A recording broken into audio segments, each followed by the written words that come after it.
Je ne veux pas être choisi. Le parcours du pape François vers la papauté fut tout sauf simple. De ses premières années à Buenos Aires, où il était le fils aîné d'immigrants italiens, jusqu'à son premier amour et à l'opposition de sa famille, sa trajectoire fut jalonnée de rebondissements inattendus. Sa sœur raconte l'histoire d'un jeune Jorge Mario Bergoglio, qui rêvait autrefois du mariage et d'une famille, et non de la prêtrise. Rejoignez-nous pour explorer les moments méconnus de l'enfance du pape François, l'influence de sa famille et les événements marquants qui ont finalement façonné son destin extraordinaire. Une vie simple, ancrée dans la foi et la famille. Le pape François, né Jorge Mario Bergoglio en 1936 à Buenos Aires, en Argentine, est l'aîné de 5 enfants nés d'immigrants italiens, Mario Giuseppe Francesco Bergoglio et Regina Maria Sivori. Ses frères et sœurs, Oscar Adrian, Marta Regina, Alberto Horacio et Maria Elena, ont tous été élevés avec lui dans un foyer catholique modeste, mais dévoué. Les origines familiales remontent au Piémont, en Italie, d'où Mario et Regina ont fui le régime de Mussolini en 1929, en quête d'un avenir meilleur en Argentine. Le voyage de la famille Bergoglio vers l'Argentine ne fut pas sans difficulté. Mario, initialement employé de banque, arriva avec ses parents, Giovanni et Rosa, en quête de stabilité. Leur installation initiale à Paraná fut perturbée par une récession qui les obligea à déménager à Buenos Aires. Giovanni emprunta 2000 pesos pour ouvrir un entrepôt et Mario, devenu comptable, soutenait la famille en vendant des marchandises dans un panier. Malgré ces épreuves, les valeurs de foi, d'humilité et de résilience de la famille Bergoglio restèrent inébranlables. L'éducation de Jorge, dans le quartier Flores de Buenos Aires, fut façonnée par ces principes. La diligence de son père et les enseignements d'humilité de sa mère laissèrent une empreinte durable sur le jeune garçon. Maria Elena, la plus jeune des enfants, se souvint plus tard de la sagesse de leur mère. « Nous n'étions pas riches, mais nous avions de l'amour. Ma mère nous a appris l'humilité et mon père nous a appris l'intégrité. » La vie de la famille tournait autour de la foi, avec une fréquentation régulière de la basilique Saint-Joseph et des liens étroits avec leur prêtre local, le père Enrico Pozzoli. La grand-mère de Jorge, Rosa, joua un rôle particulièrement influent durant sa jeunesse. Femme cultivée et engagée politiquement, Rosa avait été membre de l'Action catholique en Italie, défendant les droits des travailleurs et s'opposant aux fascistes. En Argentine, elle vivait près du foyer Bergoglio et partageait souvent son amour de la littérature avec Jorge, lui lisant de la poésie et lui faisant découvrir les classiques italiens. Mon souvenir d'enfance le plus fort est cette vie partagée entre la maison de mes parents et celle de mes grands-parents, déclara plus tard le pape François, soulignant l'héritage spirituel et culturel transmis par Rosa. Prenez le temps d'écouter toutes les belles choses que vos aînés ont à vous enseigner. Ils sont les gardiens de cet héritage spirituel de foi et de valeurs qui définissent un peuple et éclairent sa voie. En tant qu'aîné, Jorge portait souvent la responsabilité de sa famille. Maria Elena se souvenait de son altruisme. Jorge faisait des petits boulots en plus pour nous soutenir et nous rappelait toujours que Dieu pourvoirait.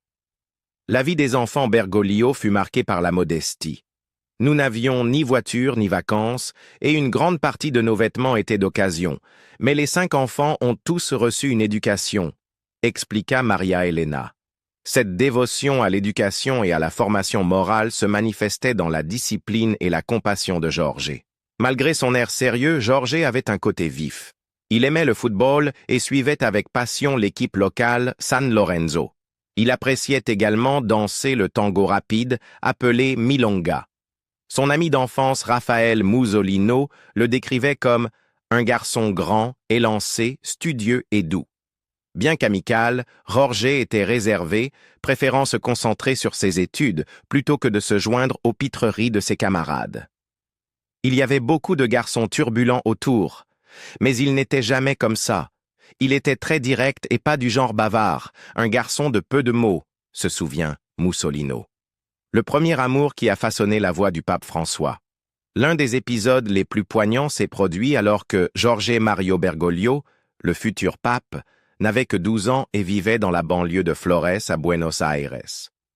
On sait qu'il avait une petite amie d'enfance, une voisine nommée Amalia da Monte. Dans plusieurs interviews, Amalia a révélé comment le jeune Jorge avait exprimé son intention de l'épouser, déclarant « Si je ne peux pas t'épouser, je deviendrai prêtre ». Cette romance innocente a rencontré l'opposition de ses parents.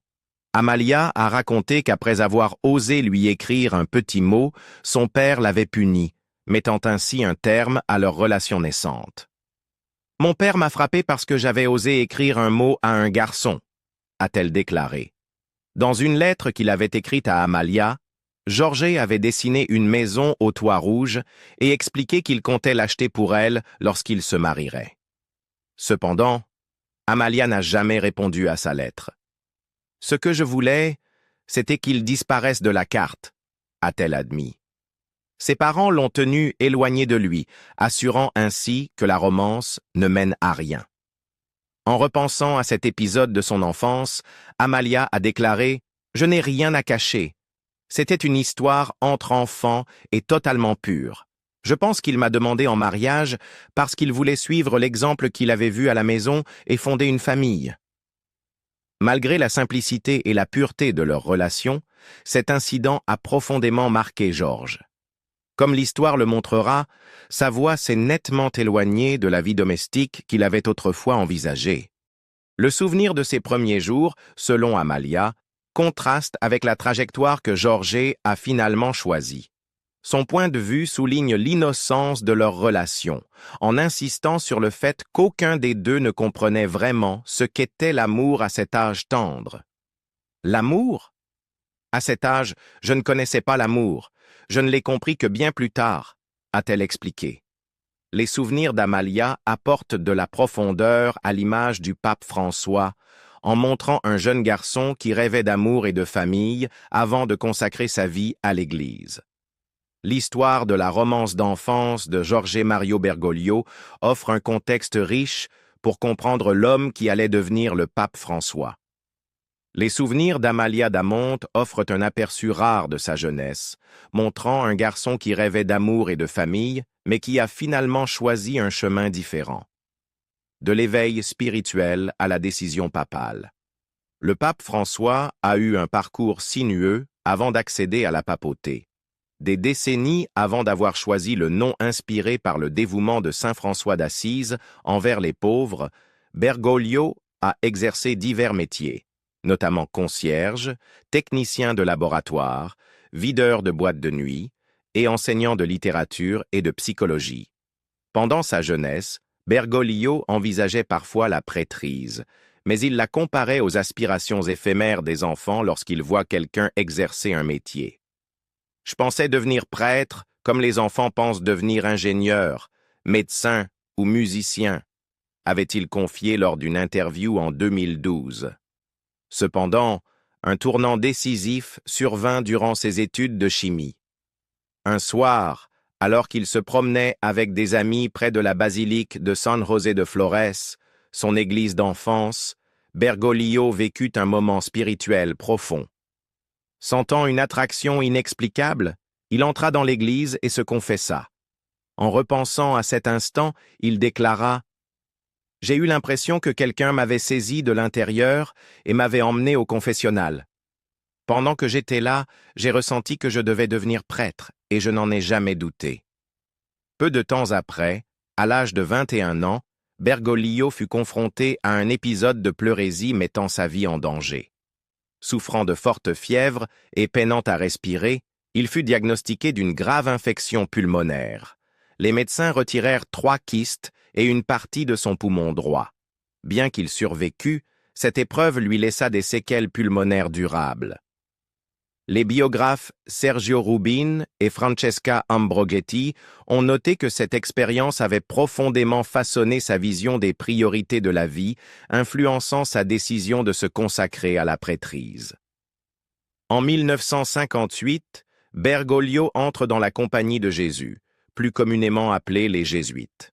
Son parcours académique le mena à Santiago, au Chili, où il étudia les humanités, puis à Buenos Aires et Santa Fe, en Argentine, où il obtint des diplômes en philosophie et en théologie. L'enseignement devint au début une part centrale de sa carrière, puisqu'il enseignait la littérature et la psychologie. En 1969, Bergoglio fut ordonné prêtre.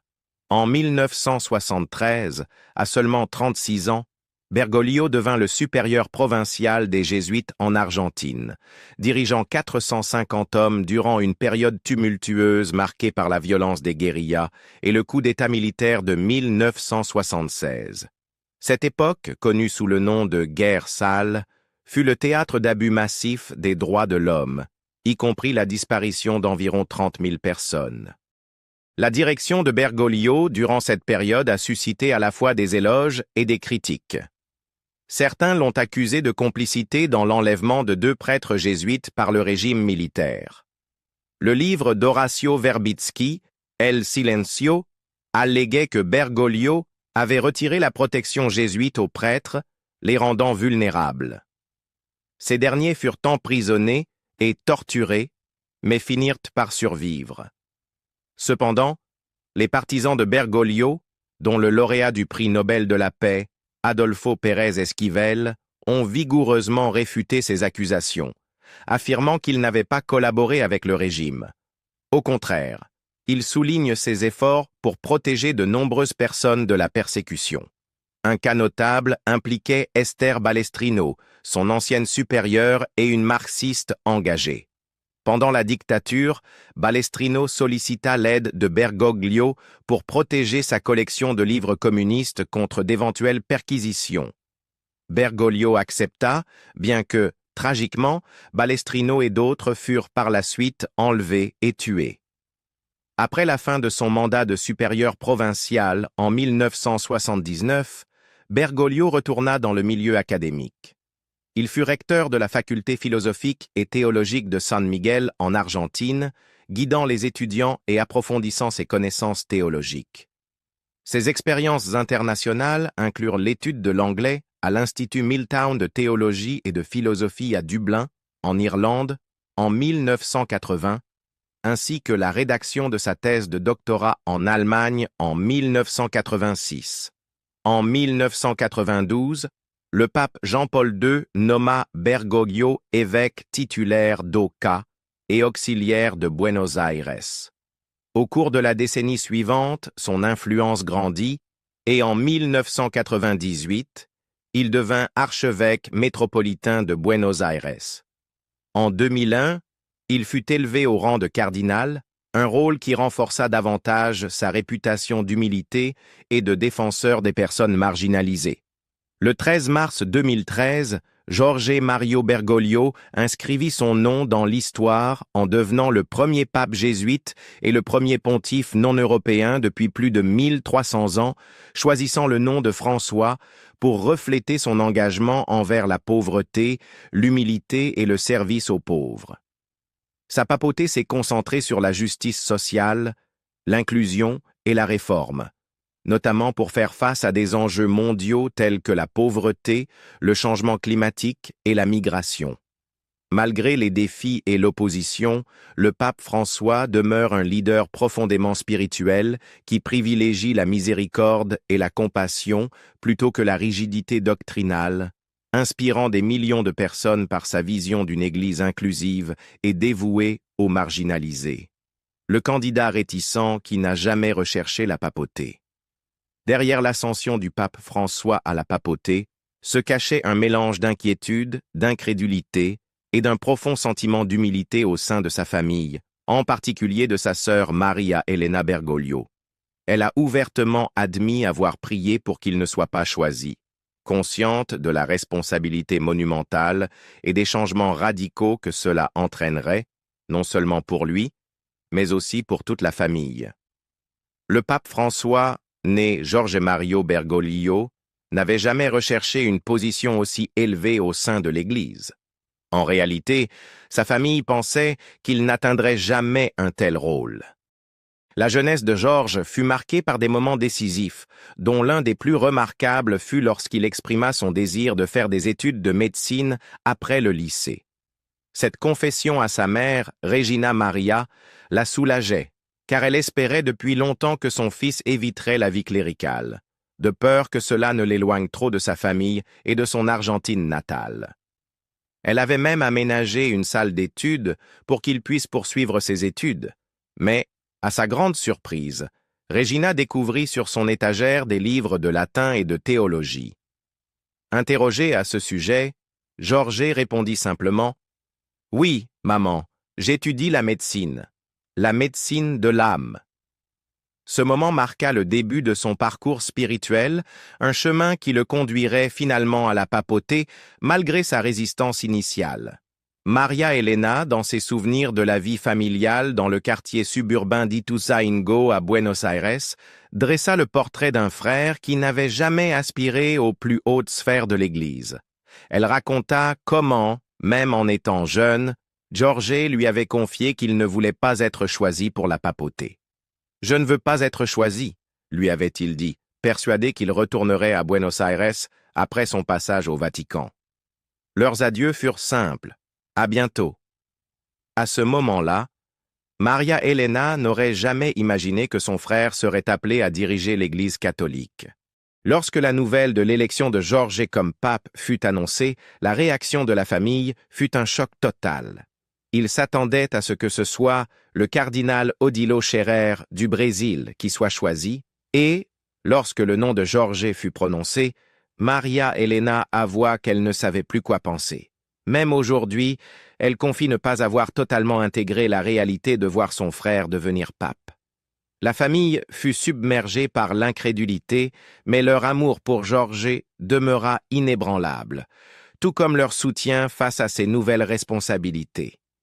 La réaction personnelle de Maria Elena, au moment où le pape François est apparu sur le balcon pour sa première apparition, fut à la fois poignante et révélatrice. Elle compatissait avec son frère, imaginant le poids du moment qu'il allait devoir affronter devant des millions de personnes. Pourtant, elle comprenait aussi l'excitation liée à ce nouveau titre, en entendant la foule scander « Vive le pape !» Elle pleura en apprenant la nouvelle de son élection, et, plus que tout, elle désirait simplement offrir à son frère, qui avait 11 ans de plus qu'elle, une accolade. Devant les journalistes dans leur quartier modeste, vêtue simplement d'un pull vert foncé, elle parla ouvertement du parcours de son frère. « Mon frère a rempli ses fonctions avec des responsabilités croissantes, mais je n'aurais jamais cru cela, » admit-elle. Pour elle, Georges a toujours été un homme enclin à œuvrer pour les pauvres et les marginalisés, et bien qu'elle ne puisse prédire les détails de sa papauté, elle était convaincue que cette mission resterait au cœur de ses actions. L'attachement de Jorge à Buenos Aires était profond. Il vivait modestement dans un petit appartement situé au-dessus des bureaux de la curie métropolitaine sur la Plaza de Mayo, profitant pleinement de sa vie citadine. Son humilité se reflétait dans son mode de vie, même en tant que cardinal, il prenait les transports en commun et visitait les bidonvilles, les prisons et les hôpitaux. Il s'impliquait intensément auprès des marginalisés, ce qui lui valut le surnom affectueux de « Papa de los Villeros » de la part de ceux qu'il servait. Pendant son mandat d'archevêque de Buenos Aires, il augmenta considérablement le nombre de prêtres œuvrant dans les bidonvilles, célébrait la messe sur place et allait même jusqu'à laver les pieds des toxicomanes.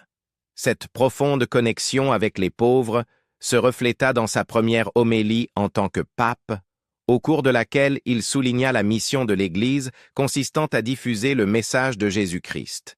Il mit en garde contre le risque de réduire l'Église à une simple ONG compassionnelle et appela à un renouveau de l'évangélisation.